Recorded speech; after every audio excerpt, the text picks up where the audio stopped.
Syphilis.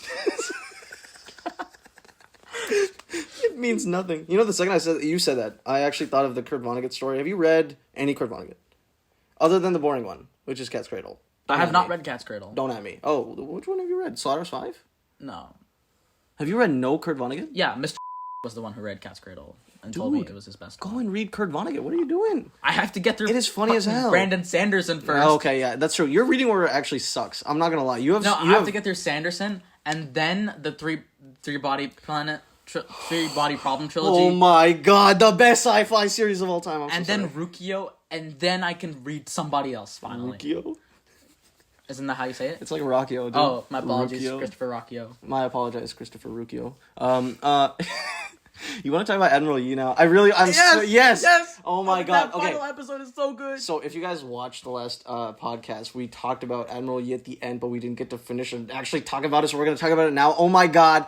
Extra credits, extra history. That Admiral Yi series is one of the most impressive things I think I've seen on YouTube. It's so cool. I'm trying to think if they did another series that's as good. I am trying to think that too. The thing is, it's like because extra history is so focused on like narrative and like pushing history through a narrative that the best series is going to be the one with the best narrative. And Admiral Yi is like tailor-made for any story. It's actually insane. Yeah.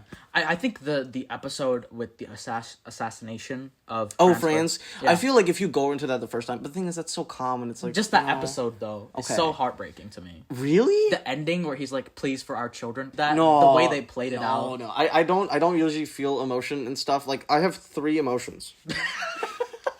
This is why I think you two are robots. You're actually, though, yeah. I have 3 emotions. I have 3 emotions. I think one is satisfaction, annoyance. I can help you with that one. Hype. I was talking about satisfaction. You shut the fuck up. Okay. I can do the latter part of that.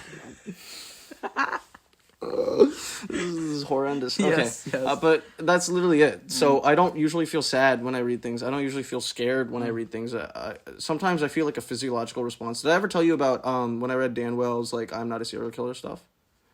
It is the only series I think that's ever given me like the physiological I didn't feel fear. I didn't feel like horror or anything like that. But you felt the physiological I felt like symptoms. I felt like I was gonna vomit and like my fingers were trembling and I was like, ooh, next page. It's actually crazy. That's if you want like some of the best horror out there, Dan Wells. Or I'm Not a Serial Killer. Sometimes. No. He's like one of those writers who seems kind of cliche, but he's actually good. Yeah. I can see that. It appears cliche, and that's because he did it first, and like everybody else copied him, kind of. Yeah. But anyways, Admiral Yi. Holy crap, guys! Bro. If you haven't treated yourself to that series, don't leave the podcast right now, please don't. But we need the views. Yeah. Wait until we're done. Wait until we're done blabbering, and then go and watch the whole goddamn thing on YouTube. But then we can't spoil it. We'll go watch it and come back. We're gonna spoil. We gotta spoil it. I want to talk about this thing. We can't give the middle finger to our audiences. Fine, lamos, go and watch it, and then come back to this. Please, we beg you. We beg you. Kiana's grandma. Kiana's grandma. I know you're gonna love Extra History, but don't watch their videos. Watch us. Admiral Yi. So goddamn cool. The number of times he's brought down, but he doesn't give up. I know. He doesn't give up. It feels like a heroic fantasy that Brandon Sanderson wrote, except somehow more unrealistic. But because you know it's history, there's the proof that you need to actually feel emotions. Because imagine if you read a fantasy book that was just that. I'd be like, at some point, I'd be like, No, the fact that it was a real human being who did that. So much. And he was so critical of himself and his journals. He was the only one who's ever critical about it. So I watched the Lies videos about that. Essentially, they do like a series on like historical events. They like talk about it. They make a narrative about it. But then after the series is done, the guy in charge of like writing it, I think, he like sits down and talks about his research and like some lies he found. And in that video, he said that of all the research he did, the only one that was actually critical about Yi was Yi in his diary. His diaries, yeah. He is Dalinar in real life. You're not at that part of Way of Kings. But it is insane. That's just such a cool story. No, and oh my god. The last stand of the episode where he like he like pounds drums. He beats his own wardrobe to his own death while he defends it. History is a greater storyteller than most of us. To his dying day, he has not lost a single battle. He's not lost a single ship when he commanded. When he commanded. When he commanded. Sometimes the other Zero losses. Zero fucking losses. Zero losses. Minuscule number of ships. Best commander in history. Dealing out just, oh my god, the Japanese single-handedly saved Korea from a Japanese and China. He saved 2 countries. No. China was aiding Korea. No. But he saved China and Korea from Japan invading. Yes. Actually insane. I don't know, man. Because no, just think about this. You have like this 2 ships, and you take out like 10 or something. It is wild because he basically invented kind of that system of Navy warfare. I think the only reason it really worked is like because like the Japanese just didn't have like the range on their cannons and stuff, right? Yeah. So he was able to basically tailor strategies around that. But they just didn't. Like, they were just so focused on land battles because of all the, like, the transition, I think. Yeah. To the Edo period, right? Yeah. Because, you know, that's the whole... I'm not gonna lie. For the last 2 days, I have watched the entire series twice. And then I watched reactions to the series. Like 5 times. I love watching reaction videos to stuff. Can we please talk about reaction videos? Okay, so that's literally... Let's finish Admiral Yi. Yeah, okay. We cannot... Keep going. What are your thoughts? Come on. That's literally... I feel like it's just so cool. It's like...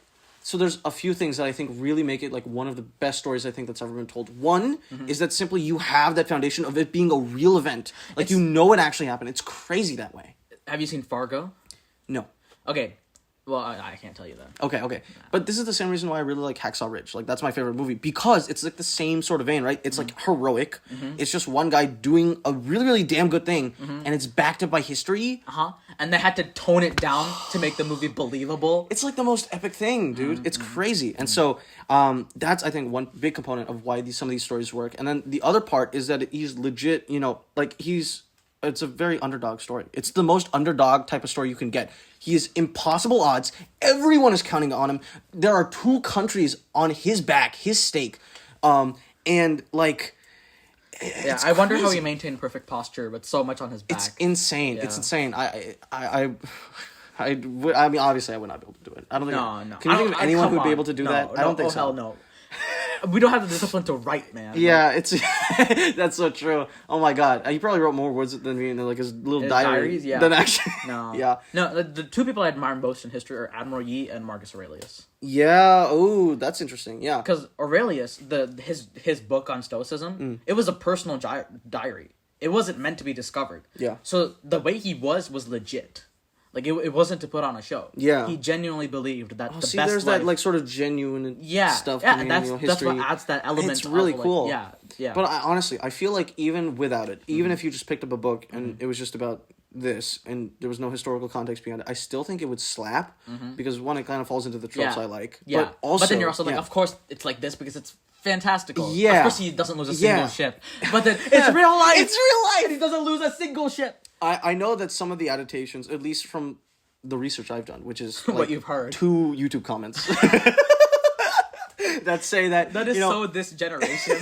Because it's like the same thing as Hacksaw Ridge. They actually toned down, I think, some of the stuff. It like made him more of like a, not controversial, but more of a figure that's hard on himself, right? To do it. But, well, he is harder on himself. Yeah. But he's not. Like, you don't need to tone it down. It's backed up by historical facts. I think they should have just kept it that way, and I think they should have maybe done that the same for Hacksaw Ridge. The reason I think they should have done it for Admiral Yi is because I think one of the things they were thinking about, where they were thinking like they needed to make the conflict and like the story believable. So that's why they toned Yi down and they did all sorts of these things to make the suspension of belief work. But I don't think they need to do that because that is not the conflict I believe that is at the center of Yi's story. It's between Yi and the corrupt government. Right? You have good and bad already. Yeah. You don't need to combine them. Yeah, exactly. This is the thing that upsets me. Okay, first of all, I agree. Because with Hacksaw Ridge, it's one man. It's one man, and there's no bad guy, good side. He's the admiral, but there's all these soldiers who are working on the ships. Yeah. So it makes sense. You got multiple people who are well-trained by him.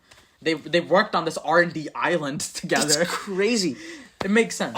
And the other thing, the thing that gets me upset is about adaptations, either from history or from like pre-existing sources, is when the adaptation people think they can do it better. like the wheel of time. Why are you adapting? Why are you adapting if you don't have respect for the world? Yeah. What's the point? It's Money, like write your own original things so that you can mess up. Like, I know, but like, it's mostly just for money and marketing, which is it's just all right. Like, this is the system. We're gonna have to deal with it. But I guess. still, man, the thing is, I think that's what separates it. Like, I don't think for Hacksaw Ridge, I think I'm gonna revert on my opinion. I don't think for Hacksaw Ridge, could they have done anything like this?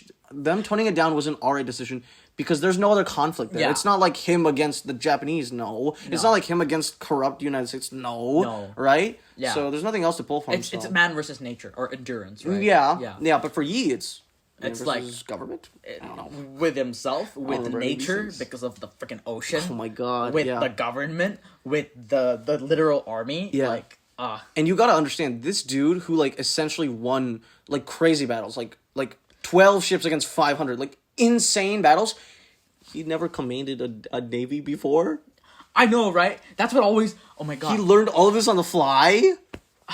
Bitch, come on! It's just, you can't help but admire him. It is insane. Like, so intelligent. Legit the martial lord of loyalty. Yeah, exactly, yes. Yeah, okay, I don't know if I'm gonna... I wrote a college essay about him. You wrote an essay about him? I did. No, I mean, that's so valid. It's fair, yeah. Honestly, he's actually such a cool story. I think him, Desmond Doss, Hacksaw Ridge. I mean, come on, man. There's you can't even think of anyone cooler. I don't know. I don't know. But yeah, have you? What are your thoughts on? What are your thoughts on Mel Gibson? You were telling me about this, and I was like, no, please don't spoil this for me. I like Hacksaw Ridge. You don't want to, please. If you don't want me to, I won't. Tell me. I'm ready. So apparently he said some anti-Semitic things, but he was drunk. Oh, that doesn't. I mean, he was shit faced. He was drunk as all hell. Okay. And like, you know, and not the conflict, but the joke is that Andrew Garfield is Jewish. So every interviewer was like, "Why did you agree to do this with Mel Gibson as the director?" Yeah. And Andrew Garfield was like, well, I don't know what he said. I don't know. Maybe he didn't say anything, and he was just like, I was kind of worried. Nah, that's how you kind of deal with it. You just kind of chill. Yeah, but apparently he was a fun guy. They had great times. Really? Yeah. Oh, nice. No, but the other thing is that, like, there was, like, a recorded voicemail of him talking to his, like, girlfriend, and he just, like, says all these slurs and, like, sexist things. And I don't know how you can come back from that when you're fully sober and you're just saying shit. Yeah. But I'm just like, people are people. We're contradictory people. Even the best of the best do some horrible stuff. Who am I to judge, right? Exactly. Yeah. I'll take his art for his art, and his personal life is none of my business. Oh, so is that your opinion on, like, Death of the Author stuff? Do you know what that is? No. It's like this idea that when you look at a piece of art, that should be detached from the artist. Like that. Well, or are you like, oh, but I do actually want to know a little bit of the artist. Yeah. And, like, the context surrounding it, right? It's like, it's kind of like, you know, Sylvia Plath, right? No. She's a poet. Oh, okay. She wrote I'm sorry, I said, what the hell is that? No, it's a person. I'm so sorry. It's Plath? Plath. Okay, what'd she do? She wrote a poem called Daddy, and it's about her father. Okay. And her father in the poem... So the narrator's father is a Nazi. Oh, okay. But we don't know... I don't know, anyway, if her own father is. Right? Like, and this is why people are like, in, like, in biographies... No, she's not a Nazi. No. Her father was a Nazi? Okay. Well, so this is the thing, is like in biographies, they're like, her father might have been, like, supportive of the movement. Oh, okay. Or, like, financially supportive or something. But we don't know, I don't think. Yeah. Yeah, and it's just, like, because of the poem, they're thinking that. But it's not a self-contained poem, and you kind of need to know a bit about her personal life to make sense of it. Like, she refers to her husband, whom she divorced, and like the narrator and her are married the same amount of time. Yeah. So it's like you kind of need to know her personal life to, like, decode it. Yeah, I feel like for some pieces of art, like, the context adds so much. Yeah. Right. Yeah. Like, but for me personally, like, you know, okay, like, this is the thing about writing is, like, you don't have to have gone through trauma to be a good writer. Yeah. Because then we wouldn't have some of the greatest writers. Yeah, like Brandon Sanderson. Or Salman Rushdie. That dude's chilling. Oh, really? Well, he's been through trauma. Brandon Sanderson? No, Salman Rushdie. Oh, yeah. No, I was like, Brando Sando. Maybe, I don't know. It may be. Yeah, we probably don't know, but he seems chill. Yeah. That's all. Yeah. No, but he wrote Midnight's Children before the Fatwa. I have no idea what these words are. Okay, I'll get gobbledygook. You're I'll gish galloping me right now. But my point is I try to look at it as self-contained as possible. Yeah. And if I'm just not able to make sense of the work, then I look into their personal life, and often I'll find the thing that... That's a good way to do it. Yeah. That's a good way to do it. Because at the end of the day, like I feel like to judge other people would be so hypocritical because we do things that we don't believe in. Yeah. Or go against our strongest. Yeah, I mean that's just how people are. Yeah. That's so who are we to judge? Exactly. Like everyone's like that. I feel Yeah. like most people, when they see celebrities or people in like elevated positions of power, they want to like kind of find someone who is like a perfect figure, like kind of me and like Admiral Yi. Like I want this guy to be cool, but everyone's flawed. Right? Yeah. Everyone's done at least 3 things that if you passed by them in the street, you would look away. Yeah. That would make you do that. Yeah. Everyone. Yeah. So. Yeah. You have any input? What are your 2 cents, Kiana? Yeah, get your She's money been looking up, at us the whole up. time. Yeah, get your money up now. You're funny up. What are your 3 despicable things? 3? No, we're not doing that. I cannot tell anybody that. I cannot. You would look away. You would not look away from me in the street. You would club me to death. It's not good. No, you would disown me as friends. Yeah, everyone's kind of done shit like that, right? Yeah. So it's like, it's like, does anyone really have a right to do any of that stuff? Not really, because no one's perfect. Yeah. But at the same time, if some guy's being racist, I'm like, okay, that's a little cringe, bro. Yeah, like consistently. Yeah, but I'm I think like, those are alright. like the 2 things. Yeah. That's it. So I don't know. Yeah, that's fair. Yeah. Speaking of... Oh yeah, so Salman Rushdie and the Salman Fatwa. Rushdie? Yeah. Yeah. He wrote this book called The Satanic Verses. Oh, that sounds so cool. Yeah. Yeah. And so it's about the immigrant experience. Yeah. But that's not what it is about anymore. Because in one of the characters, he's losing his mind, has a dream sequence where the Prophet Muhammad gets with multiple women. So obviously not a lot of Muslims liked that. Yeah. And so basically there's like this blasphemy law in England where if you say something blasphemous to the Christian god, you get a penalty. Ooh, okay. So they were like, well, this guy insulted Muhammad, the final prophet, like our major religious figure. Like, we're not going to stand that. And so essentially the Ayatollah Khomeini of Iran ordered a hit on Salman Rushdie, and he had to go into hiding for like a decade. Fuck. And like he came out of it, wrote a book about it, and like last year, I think, or the year before that, he was stabbed by somebody. Are you serious? Yeah. He was stabbed. Holy shit. Yeah, and so now he wrote a book about it called Knife. I don't want to be famous. Yeah. So, I don't know. So there's a lot to talk there about censorship and freedom of speech. Yeah. On the one hand, I get why they were angry, not why they did it. Like, Yeah. like according to the like the religion itself, you're not supposed to kill somebody. We're going into the weeds. Oh no. I'm just saying. Yeah. Like the fatwa, like that thing of ordering a hit, is not like religiously legal. Oh, okay. So like he was punishing him for doing something not religious by doing something not religious. I don't think he was telling a Muslim to kill a fellow Muslim. Yeah. Guys, please don't stab us. Please. And it's just like, I don't know. And then it's like on top of that, it's like, even if it was offensive, freedom of speech. My point is this. You don't need to have gone through trauma to write something good, because he wrote Midnight's Children before the fatwa, and many people consider that his masterpiece. Okay. That's fair. Although he did have this brief period of like difficulty, like being stuck between 2 worlds, Indian and British. So, but that's not like, I don't think pain. I don't know how deep it was. Yeah. I myself have never felt that, but I've written about it because I feel I've done my research and I've done my due diligence. And I don't think you need to have gone through trauma to be a good writer. It's about the craft that makes you the good writer. Exactly. Like, you don't need to be depressed to do this. And honestly, yeah. that's going to hurt you. So, guys, if you think that... and I think don't you be depressed. Yeah, you should get out of your depressive state. Unless, like, to you... No, some people are actually just stuck in it for a while. But, like, I would say do not try and romanticize it. Do not try and, like... try and be depressed, and that's, like, that's not a healthy mindset to have. Usually you do your best work when you're in a healthy and productive mindset, seriously. So honestly, can you think of any books that are like, I really want to talk about 3-body problem, I'm not gonna lie. So I was thinking about this, and I'm like, are there any books that have fit so much in so little time? Because I'm not gonna lie, I think Midnight Children is one of those books. I think like any magical realist work, it's kind of like that, or fantasy work. What even makes that happen? Well, not even fantasy, magical realism.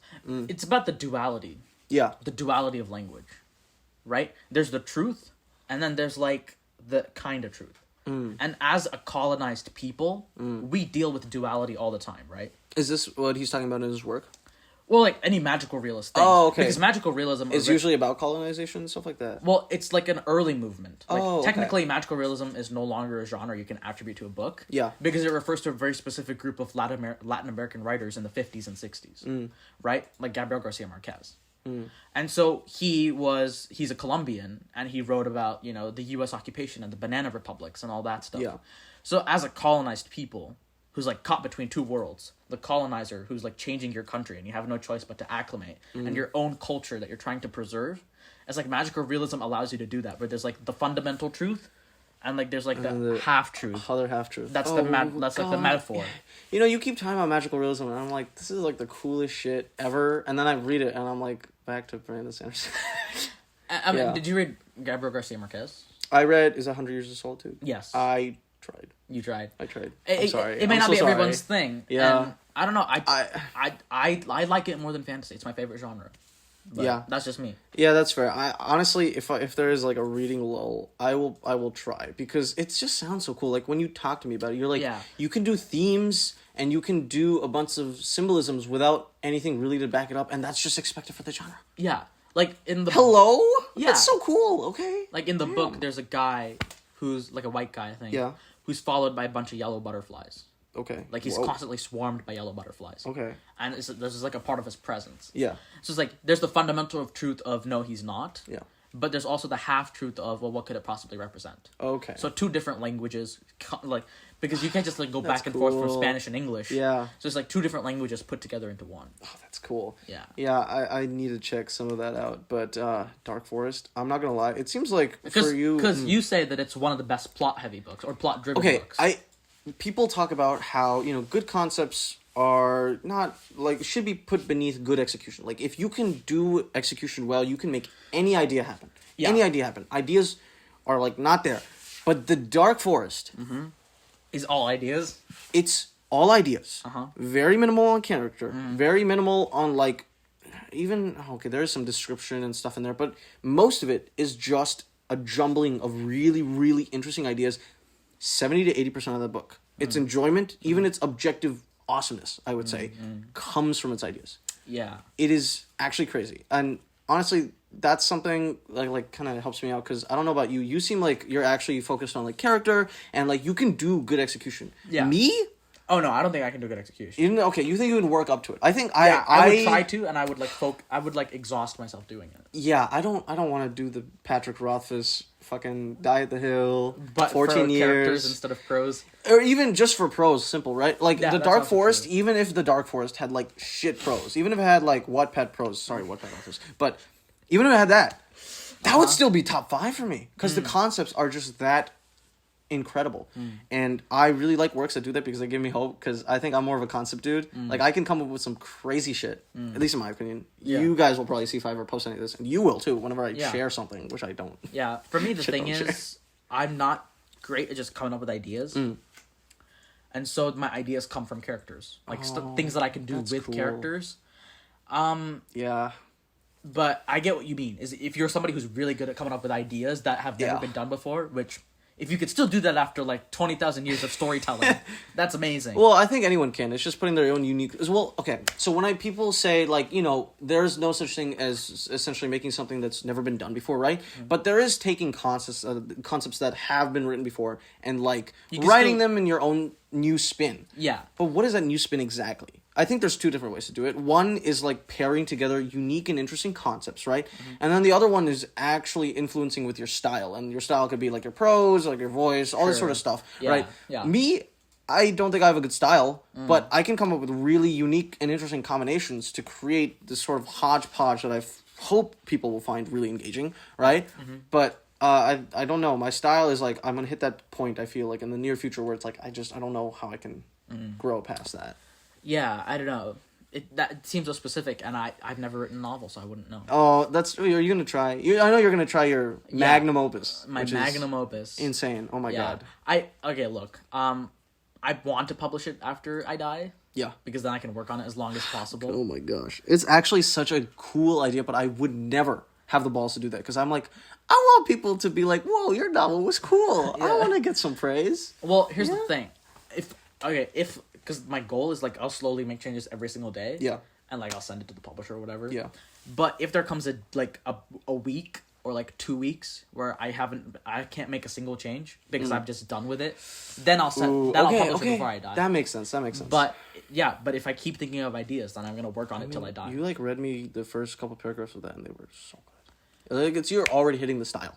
Oh well, I might change the tone a bit because it's a bit more sci-fi. Oh but my god! yeah, I'm just saying your prose is spectacular because you've done so much poetry. You've done so much stuff that you can actually like just make prose by itself very engaging. Yeah, and that's really cool. I tried. I think every time actually, do you want to talk about writing exercises? Because I feel like this ties in. Like for me, like because you've done so much practice with like poems, like short stories and stuff. If I do any of that, I feel like, blech, I could never do what you're doing, which is like 20 plus projects at the same time. Or 24 now because we thought of something and I added it to the list. I'm gonna cry. Well, I think the goal is because the 24th one, I added it, like, the gap between this one and the 23rd project that I started is, like, a year. Oh, my God. So I think the goal is to just, like, make sure that you don't add another one and to just, like, when you get an idea, try to combine it with the story you already have. I still don't think I could ever do more than 2 or 3 at the same time because I would die. I don't do more than 2 a day. I would feel worthless. I'd be like, I'm not working on one thing and actually putting effort into it. Woohoo! Yeah, I don't know. I mean, yeah, I work on like I don't work more than like 2 to 3 things a day. Yeah, usually 2. Yeah, but yeah, I should probably stop doing that. No, I mean you're actually like working towards it. That's the thing. If I did that, I would go back to watching extra credits and reactions and stuff. Yeah, because I run away from my problems. Yeah, procrastination is really, really relaxing. Yeah. Honestly, it's so similar to coding. You've done coding? Oh yeah. Do you think writing's similar? I think they're so similar for me. I'll put it this way: I'm so much more exhausted at the end of a coding thing. Really? Than I am with writing. So seriously, it's so exhaustive for me. Like, that's crazy. I like. Oh my god! It's not even like having the wind knocked out of me. Yeah. It's like this, like somebody slowly. Someone's all my draining your soul away and energy. Yeah. And whereas with writing, it's a bit more of a sharp pain. With like coding, it's just like something that seeps in and like soaks itself in. This is your poetry coming in here. That's crazy. I can actually see, but for me, it's like writing to its core. For me, at least, problem solving. That's what coding is too. Coding is like, and I'm not saying it's not, but it's less for you. No, I'm not saying they're not similar. Oh, okay. I'm just saying, it just hasn't occurred to me before. Really? That they're both about problem solving in a very similar way. Yeah, it's like which is like piecemeal, right? Yeah, it's like piecemeal, and then for coding, it's like I don't know. Coding, I feel, is problem solving a little bit more for me, right? But coding is essentially just problem solving in its like unadulterated form. Writing is like that too, but you have some fun sometimes. Yeah. And also, like, you kind of need an outline for both of those. Yeah, you have to, like, see the long term and the short term. You have to see the long term. You have to, like, revise certain sections and move things around. So, they're very, very similar to me. And, I don't know. The advice that's commonly given out is just do not be a programmer if you're working on writing. That's what Rando said. Yeah, that's what he said. Because it's, like, it makes sense, right? Because you want to have a job where you don't, like, have to think much or, like, exercise those same muscles you use when you're writing so you can, and I feel like that's why, like, I think I made a smart choice with math, physics. Yeah, that's okay. Well, difficult, I don't know, man. But like different muscles. I guess, but sometimes I'm just like I don't think I'd be able to survive if I did math and physics. That sounds like torture. I'm not gonna lie. We're 30 minutes in. We're at 30 minutes in. All right, guys. All right. And by guys, I of course mean like the 3 grandmas who chose to stick around. Thank you. 3 grandmas. Thank you for doing that so much. There's a mosquito right there. Where? Don't open your mouth. Like, share, subscribe, grandmas. Please. It's gone. Bye. Bye.